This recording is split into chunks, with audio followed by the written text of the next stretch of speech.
vous gardez quand même le moral, que vous n'avez pas été atteint par ce sacré virus et qu'en tout cas, on pense à tous ceux qui aident, tous ceux qui ont été atteints et tous ceux qui se remettent petit à petit. Et on a une pensée vraiment pour tous ceux qui, voilà, sont dans cette terrible épreuve. En tout cas, donc l'objectif de ce Global, c'était déjà, eh bien, de se redonner peut-être un peu d'énergie par rapport à tout ce thème, avoir vos feedbacks et faire un petit point avec Quentin. Et ensuite, je ferai une mini-conférence sur comment l'IA peut nous aider dans ce contexte un peu spécial de Covid et qu'est-ce qu'il faut tirer comme leçon. Quentin, c'est à toi la parole. Merci Cécile. Du coup, bonjour à tous et heureux de vous retrouver pour ce dernier live, puisque c'est le dernier live de cette année, de cette session du MOOC IA. Vous êtes plus de 25 000, donc merci à tous de cet engouement. J'ai l'impression qu'à chaque live, il y a de plus en plus de gens, c'est fou. Pour rappel un petit peu, j'ai vu qu'il y avait eu pas mal d'incertitudes concernant tout ce qui est test final et examen. Donc, j'en profitais de ce moment pour rappeler un petit peu. Donc, le test final pour valider le MOOC, c'était le 17 mai, donc il n'est plus possible de le passer. On ne peut pas rouvrir la session. J'ai eu beaucoup de questions comme ça, c'est pas possible. Par contre, en ce qui concerne l'examen pour la certification, c'est possible jusqu'au 31 mai et en fait, on l'a même prolongé jusqu'au 2 juin du fait des problèmes techniques qu'il y a eu au début. Voilà, et le MOOC sera clôturé le 14 juin prochain. Voilà, donc ce qu'il faut savoir, c'est que quand le MOOC est clôturé, ça veut dire qu'on ne peut plus s'inscrire, mais qu'en fait, vous pouvez toujours dire à vos amis, vos collègues de s'inscrire jusqu'au 14 juin. Et ensuite, vous pouvez le regarder quand vous le souhaitez, c'est-à-dire dans un mois, dans 3 mois, etc. Vous aurez toujours accès aux ressources. On ne sait pas si ce MOOC sera ouvert et s'il sera complété l'année prochaine. En fait, on réfléchit donc à différentes possibilités. Donc, toutes vos propositions, vos idées ou en tout cas votre soutien, ben, on est preneur et on a un mail pour ça qui s'appelle affairesdejoue@gmail.com. Donc, si vous voulez communiquer, voilà, sur est-ce que vous voulez que ce MOOC continue, soit enrichi, soit développé ou prenne d'autres directions, donc vous pouvez nous envoyer un mail sur affairesdejoue@gmail.com. Voilà. Donc, est-ce qu'il y a déjà, il faut que ça continue. Ben, ok, merci. Ça, ok, je note.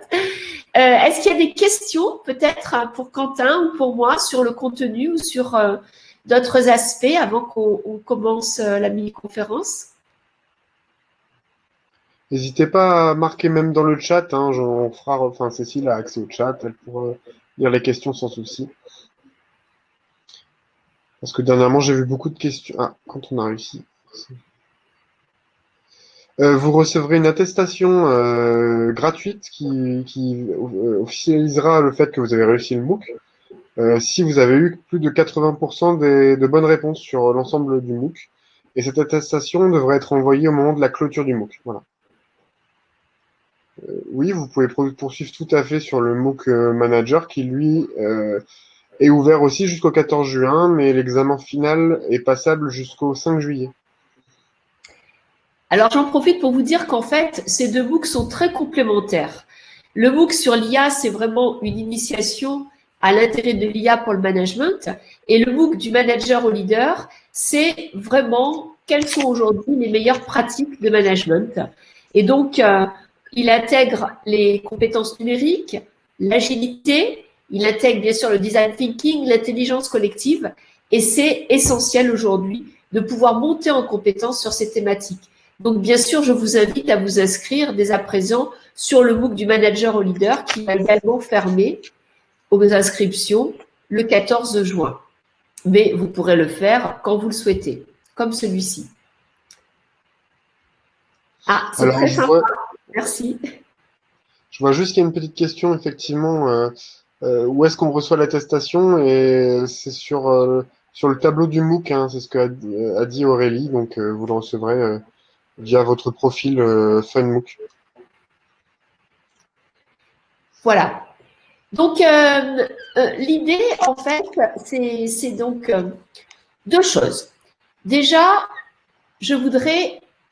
Alors, les 2 lives annoncés par mail et n'ayant pas eu lieu, j'ai pas réussi à lire. Si on est inscrit sur le blog, on regarde toutes les vidéos. Ça va trop vite, là. J'arrive même pas à lire les vignettes. T'as réussi, Quentin? J'ai pas Oui, réussi. oui. Alors, sinon, si tu cliques sur Live Chat en bas, tu auras Ah, accès d'accord, au message. d'accord. Alors, on va peut-être… Vas-y, je te Les laisse. 2 lives annoncés par mail et n'ayant pas eu lieu, c'est-à-dire les 2 lives qui ont eu lieu, tous les lives ont eu lieu en fait. De ce côté-là, il n'y a pas eu de souci. Il y a eu des problèmes techniques pour certaines personnes au live précédent. Donc peut-être que vous en faites partie, mais les 2 lives ont eu lieu et ils sont accessibles en replay sur la chaîne YouTube. Donc n'hésitez pas à vous abonner et à aller les voir. Voilà. Euh, Donc, je pense que voilà, on a parlé donc… je sais pas ce que c'est ces horaires. Bon, je pense que tout a été annoncé dès le départ. Les horaires ne me semblent pas avoir changé, mais il y a peut-être une erreur. non. Ok, je sais pas. Alors, donc maintenant, donc deux éléments. Ce MOOC l'IA pour tous, vous l'avez compris, c'est un tour du monde de l'IA. C'est un tour du monde de l'IA qui a 3 objectifs. Déjà, vous montrer qu'en fait, il y a un vocabulaire, il y a des concepts, il y a des usages, il y a différents briques technologiques pour comprendre ce qu'est l'IA. La deuxième idée, c'est qu'en fait, on peut absolument participer à un projet IA quand on n'est pas un data scientist et quand on n'est pas un spécialiste technique de l'IA. Et c'est même extrêmement conseillé parce que si on laisse l'IA aux spécialistes, eh bien, on va se retrouver avec des projets qui n'auront pas analysé suffisamment le besoin et qui ne pourront pas monter en scalabilité.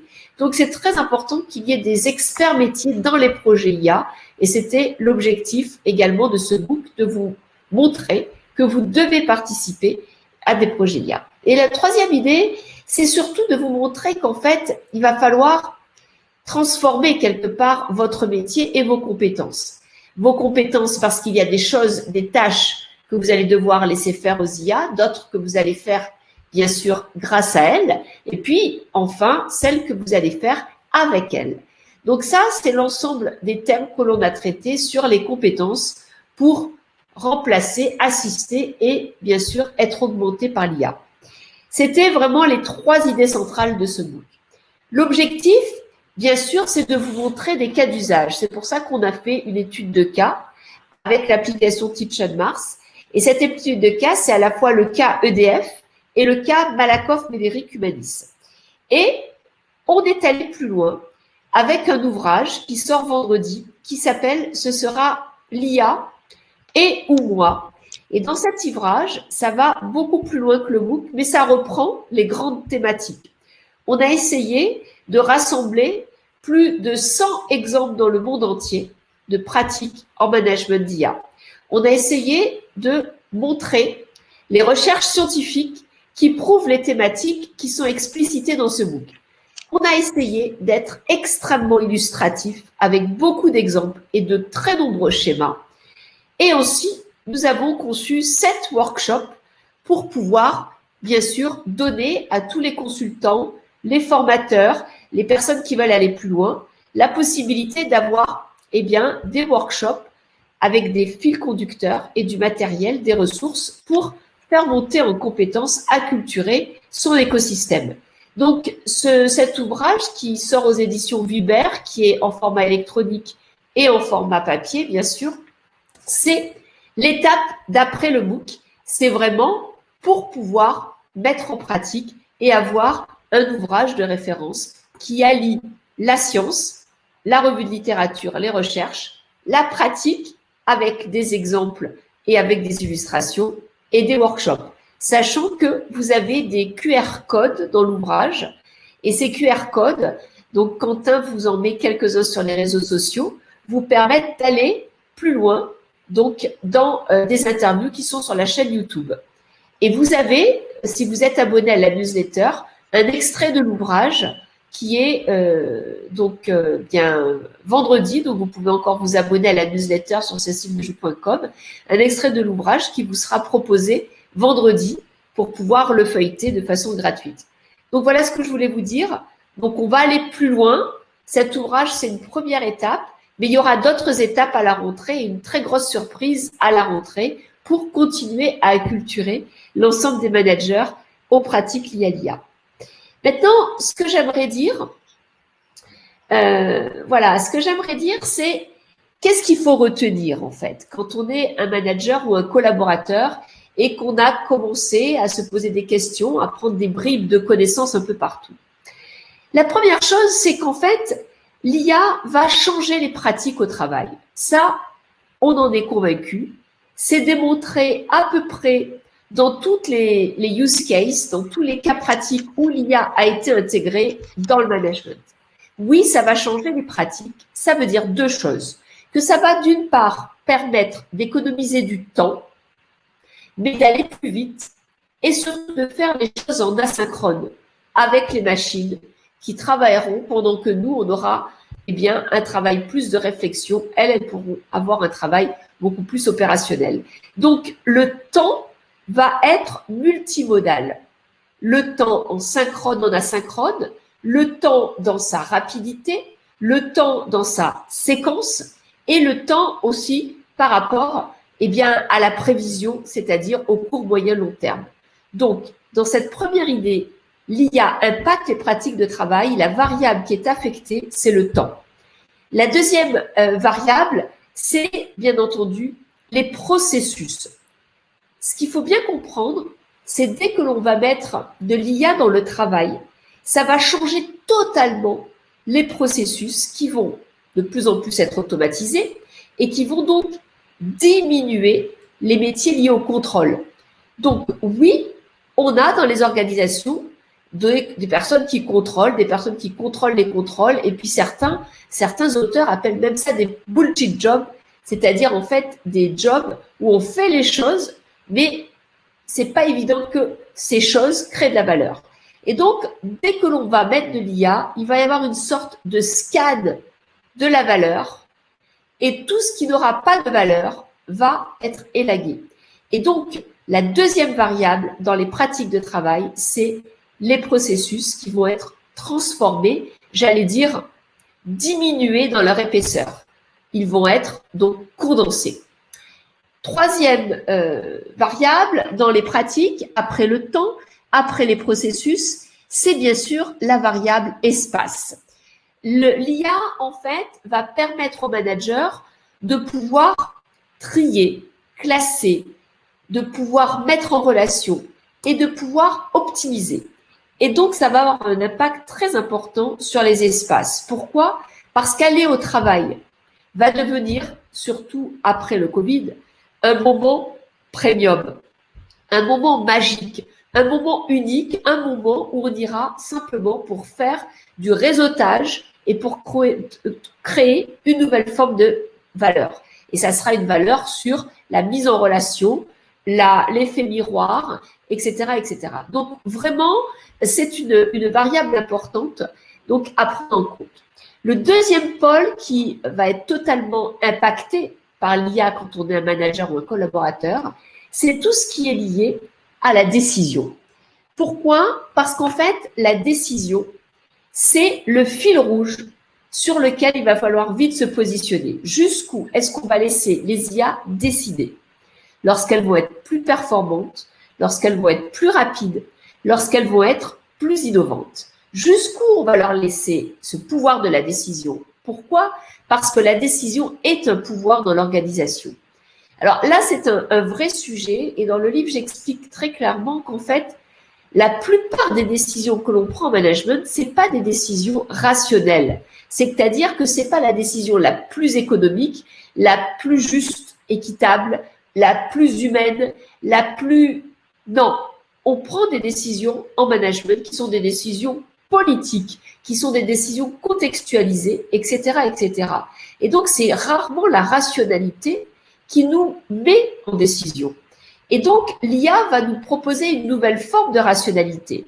Mais ça ne voudra pas dire qu'il faudra la suivre.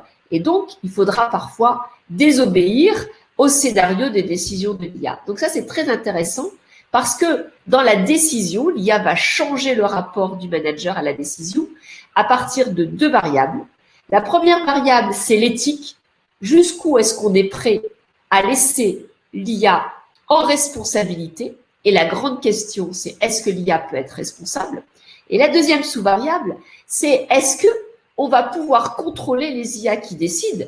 Parce que si on ne peut pas les contrôler ou on ne peut pas les expliquer, c'est ce qu'on appelle l'explicabilité de la boîte noire quand on est sur du deep learning, eh bien là, eh bien, on va peut-être pas pouvoir l'utiliser parce que si on ne peut pas expliquer à nos fournisseurs, imaginez une voiture, on ne peut pas expliquer comment et pourquoi elle s'arrête ou comment et pourquoi elle accélère, on ne va pas pouvoir vendre, d'accord, de façon très éthique ce bien de consommation. Donc ça, c'est très intéressant de voir qu'en fait, eh bien, sur l'éthique et le contrôle et l'explicabilité, ce sont les trois variables qui vont impacter, d'accord, le rapport du manager à la décision.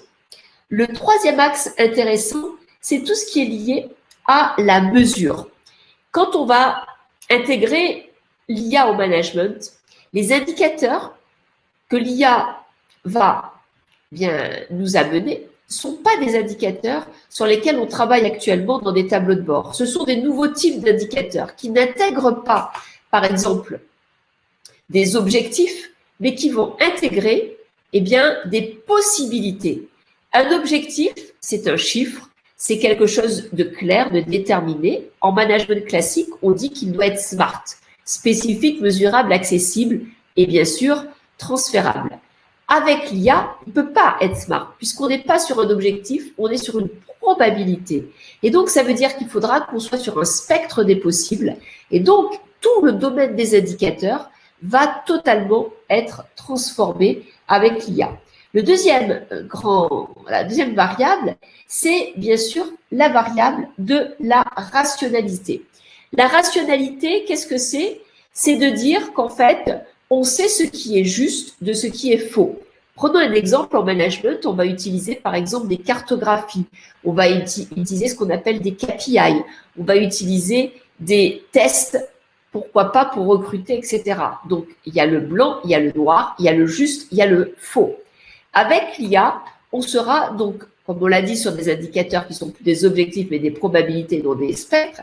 Et donc, on sera sur ce concept de la probabilité qui est qu'en fait, on va essayer de voir qu'est-ce qui est en probabilité, eh bien, le plus vrai ou le plus faux. C'est très intéressant parce qu'actuellement, avec la polémique sur la chloroxine et le professeur Raoult, on est dans ce débat. L'étude scientifique qui est utilisée par l'OMS pour dire on arrête de financer ce médicament n'est pas une étude qui est fondée sur de la rationalité, c'est vrai, c'est faux, elle est fondée sur de la probabilité. On a plus de probabilité que ce médicament soit avec des effets négatifs plutôt qu'avec des effets positifs. Mais ça ne veut pas dire que c'est vrai. Et ça ne veut pas dire que ça s'applique à tout le monde. Donc, on voit bien que là, il va y avoir tout le champ de la performance et des indicateurs qui va être transformé avec l'IA. Et il faudra donc plus commencer à réfléchir en range, en spectre, que, eh bien, en KPI classique. Enfin, le quatrième pôle important, c'est le pôle de l'innovation. Oui, l'IA va changer notre rapport à l'innovation. Alors, par rapport aussi à trois variables, la première, c'est la variable liée à la créativité. On dit que l'homme est différent de l'IA parce qu'il est créatif. C'est vrai et c'est faux, puisqu'il y a une certaine forme de créativité aujourd'hui que l'on essaye d'inculquer aux IA lorsqu'on va donner aux machines la possibilité de créer un tableau de Picasso parce qu'on lui aura appris toutes les techniques, tous les gestes que Picasso a pu faire, de même dans la musique, de même dans d'autres, bien sûr, domaines artistiques. Donc, la créativité, elle va être contingentée avec l'IA, qui va nous permettre de créer différemment. C'est intéressant de voir l'exemple de Stromae, qui en fait est un artiste avec son style et qui a utilisé une IA pour trouver de nouveaux champs musicaux dans sa création. L'autre point intéressant, c'est qu'en fait, l'IA va nous détourner de ce qui fait l'humanité, qui est quelque part, eh bien, l'aléa. L'homme a toujours été, pour l'instant, sur Terre parce qu'il a su réagir aux aléas. Il a su trouver des solutions dans des situations qui sont totalement nouvelles. C'est par exemple, bien entendu, la théorie de Taeb quand il parle du signe noir. Et donc, face à l'aléa, comment vont réagir les IA?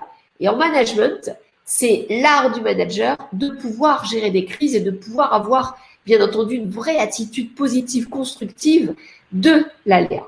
Et je terminerai par la notion sur laquelle aujourd'hui on n'a pas tranché sur l'IA, qui est la notion de hasard. Est-ce que l'IA est capable de réagir dans le hasard? Est-ce qu'elle est capable même de créer du hasard?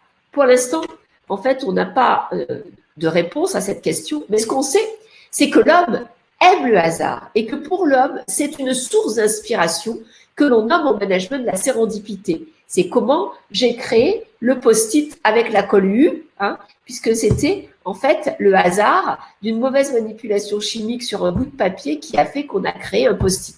Donc c'est très intéressant de voir que oui, l'IA va nous interroger sur ces 4 pôles, les pratiques de travail, ce qu'on appelle la décision, ensuite la mesure et les indicateurs et le champ de l'innovation. Donc voilà ce que je voulais partager avec vous, parce que demain, dans ce monde donc que l'on va peut-être appeler le monde de demain ou l'après-Covid, eh bien, il y a une certitude. Et je vous en ai parlé la dernière fois, j'aimerais vraiment travailler, et je pense qu'on va travailler déjà avec quelques vidéos, mais peut-être que si on a l'occasion, on pourra faire un MOOC, mais en tout cas, si on fait un MOOC, moi j'ai besoin de votre support parce que c'est pas acté, c'est comment réussir en tant que manager dans un monde incertain. Parce que prenons l'exemple, par exemple, de la décision. Comment est-ce qu'on peut savoir si une décision est bonne quand on est dans un monde incertain? On n'a plus de référentiel, on n'a plus le juste et le vrai et le faux, l'incertain. Donc, on a en fait des cadres qui sont totalement contournés et il n'y a qu'une façon, à mon avis, de pouvoir naviguer dans un monde incertain, c'est de penser en écosystème et de penser en interrelationnel. Et donc là, on a vraiment un champ à exploiter. C'est comment les écosystèmes comme le plancton, comment les écosystèmes comme la nature avec les arbres, les écosystèmes comme le microbiote, les écosystèmes comme, bien sûr, les planètes, eh bien, nous apprennent que les interactions peuvent être positives. C'est ce qu'on appelle la symbiose, c'est ce qu'on appelle la création, c'est la vie, ou elles peuvent être négatives, c'est ce qu'on appelle la prédation ou la concurrence.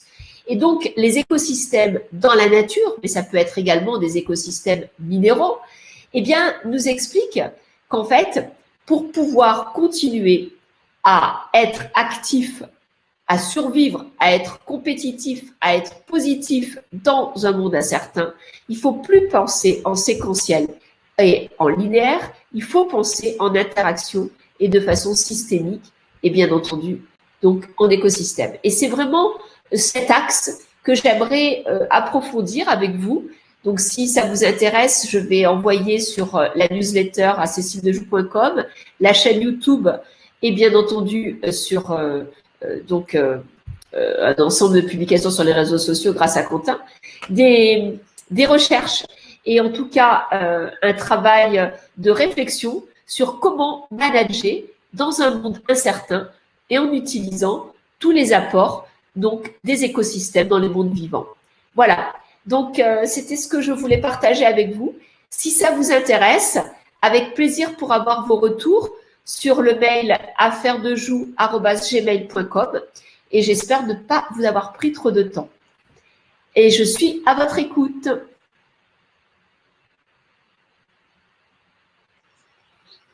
Il y a eu beaucoup de personnes qui ont rebondi par rapport à ce que tu as dit. Je ne sais pas si tu as vu dans le chat. Non, pas du tout. J'ai pas lu le chat. Qu'est-ce qu'il y a? Beaucoup de choses. J'ai pas du tout vu le chat. Alors. On te demande déjà si le livre peut être dédicacé.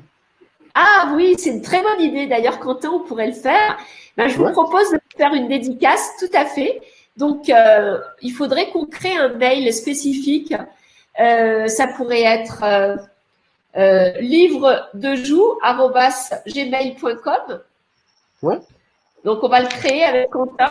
Comme ça, je vous ferai une dédicace personnalisée en reply et vous pourrez la voir sur votre livre. On fera une photo, si ça vous va. Très bonne idée. Alors ensuite, il y avait une question sur, tu disais qu'il y avait tout ce qui était autour du contrôle allait disparaître avec l'arrivée de l'IA. Il y a une question sur la fin des contrôleurs de gestion, point d'interrogation. Alors en fait, je ne dis pas que ça va disparaître, je veux dire qu'il va y en avoir moins et différemment. Ça ne veut pas dire que ça disparaîtra surtout pas, mais ça se fera de façon différente. Et je ne sais pas si la personne qui a posé cette question, si elle a vu dans le MOOC une interview sur l'évolution du métier de comptable. Il faudrait regarder la vidéo, qui est la vidéo d'Atim, qui explique comment une IA qui s'appelle Conciliator a été intégrée dans un cabinet comptable et comment elle a transformé le métier d'expert comptable. D'accord. Ensuite, on a eu quoi comme question? C'était beaucoup de réactions aussi par rapport à ce que tu disais.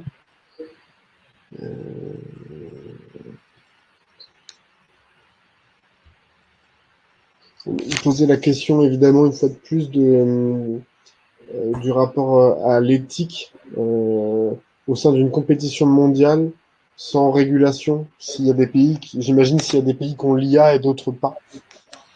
Alors ça, c'est une excellente question. Aujourd'hui, on est face à une pandémie sanitaire et on voit que l'OMS est remise en question par les États-Unis. Alors ça, c'est dangereux, non pas sur le point de vue remise en question, mais sur le point de vue des institutions internationales. On a besoin d'une institution internationale qui régule l'IA au niveau international, c'est évident. Et ça, c'est évident comme on l'a sur le commerce, on l'a sur, bien entendu, les grandes décisions politiques et géostratégiques, on l'a sur la santé et il faudra la créer sur l'IA. Parce qu'en fait, s'il n'y a pas d'accord au niveau international, on peut avoir énormément en fait de biais et des distorsions qui au niveau économique peuvent être dramatiques. Donc il faut un organe de régulation international, bien sûr. Voilà, j'avais une autre question pareille sur les différences culturelles, mais tu viens d'y répondre, hein, ce serait le même biais. Voilà, écoute, sinon ça a l'air d'aller. Voilà, donc en fait, avec Quentin, donc on vous retrouve pour ceux qui le souhaitent dans le live de 18h15 dans le MOOC du manager au leader, devenir agile et collaboratif. Et surtout, donc l'idée, c'est vraiment que vous continuiez à partager. Vous avez le forum Zibra, mais vous avez bien sûr le forum de ce MOOC et vous avez bien sûr tous les réseaux sociaux. J'espère que nous sommes tous en contact sur LinkedIn et que vous m'avez tous sollicité parce que c'est important qu'on puisse échanger. N'hésitez pas à m'envoyer des messages sur LinkedIn. Et surtout, je compte sur vous pour qu'on se suive sur Twitter. Sur Twitter, donc, c'est Cécile Dège, donc mon pseudo. Et donc, j'espère qu'on sera tous connectés pour qu'on puisse former une immense communauté pour partager, apprendre, réfléchir ensemble. Et en tout cas, un immense merci à vous tous qui êtes si nombreux puisqu'on a dépassé, je ne sais même plus, 25 000. Enfin, c'est extraordinaire. Merci à Quentin. Merci Aurélie. Merci bien sûr Sophie, Thierry, toute l'équipe du CNAB. Et merci à vous tous, les super bookers, puisque avec Quentin, on va continuer à mettre vos photos. Hein, c'est ça, Quentin, à partager les gifs où vous nous avez envoyé vos photos qui sont superbes, où vous nous avez dit pourquoi vous êtes intéressé par l'IA. On va continuer à les partager et on va continuer à vous adresser des dédicaces du livre et surtout, eh bien, à essayer de créer de la connaissance pour avoir une société juste, une société qui soit équitable et surtout où on puisse travailler, évoluer et apprendre dans ce monde incertain avec des nouvelles balises et des nouveaux repères. Merci à tous et à bientôt sur les réseaux, la chaîne YouTube, le secteur. Au revoir.